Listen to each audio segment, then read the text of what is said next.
Génération 2009, des histoires écrites en 2009. Attention, cette vidéo contient 2 histoires écrites en 2009. Il est possible que vous y reconnaissiez des personnes ou que vous vous y reconnaissiez vous-même. Gardez à l'esprit que ces histoires sont pur fruit de notre imagination et n'ont pas vocation à être le reflet de la réalité. Nous déclinons toute responsabilité quant à une éventuelle similitude avec celle-ci. Cordialement, Julia et Laura. La rencontre de Tony Parker.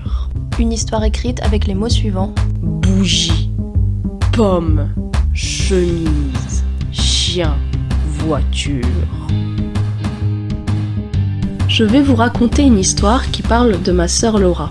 C'est une très jolie fille, ça tout le monde le sait. Et tout le monde sait aussi qu'elle ne mange pas de pommes. Mais un jour, elle avait une de ses envies d'en manger une. Papa lui dit d'un air surpris. « Tu veux une pomme ?»« Bah oui, pourquoi ? Ça te gêne ?» lui répondit Laura. « Non, non, vas-y, serre-toi » dit papa. Laura croqua la pomme et tomba par terre. « Arrête, Laura » dit papa. « Tu fais chier au bout d'un moment. À chaque fois, tu nous fais le coup de Blanche-Neige et les 7 nains. » Mais là, je crois qu'elle ne l'a pas fait exprès. Alex, le chien, la renifla.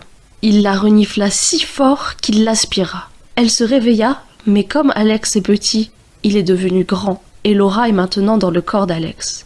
Elle ne savait pas où aller. Alex souffla avec son nez, et Laura s'envola dans les airs. Elle atterrit dans la grande voiture de Tony Parker.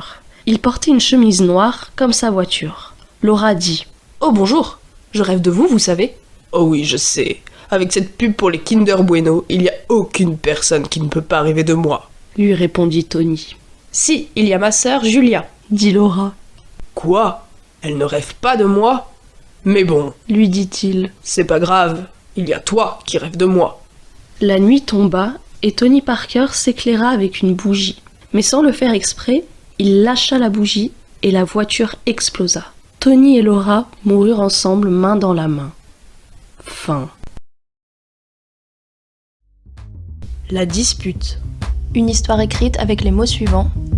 Livre, crevette, guirlande, rasoir, string.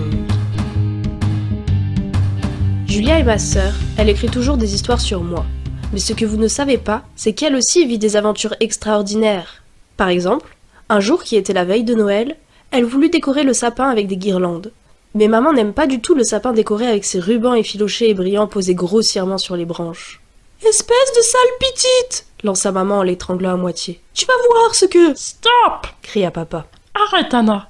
C'est une affaire entre elle et moi. Tu n'as pas assez de force. » « Comment ça, je n'ai pas assez de force ? Je vais tous les jours à la muscu et je suis totalement capable d'étrangler ma fille comme elle le mérite !» Papa se jeta sur sa femme, mais celle-ci lui lança un livre entre les yeux, ce qui le tua avant qu'il ne touche le sol. « Eh bah bravo !» explosa ma sœur. « Qui va ramener l'argent à la maison, hein ? As-tu pensé aux conséquences de tes actes ? Non, évidemment.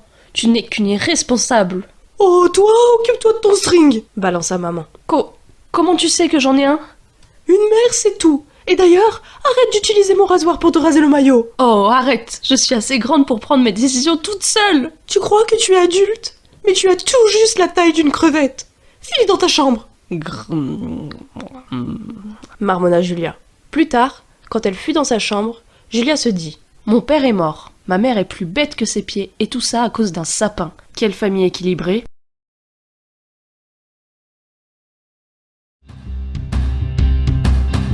Retrouve Génération 2009 tous les premiers vendredis du mois, le prochain épisode sortira le 4 mars prochain. Et la semaine prochaine, on se retrouve pour un nouvel épisode de La vie de Guy. À bientôt pour de nouvelles aventures.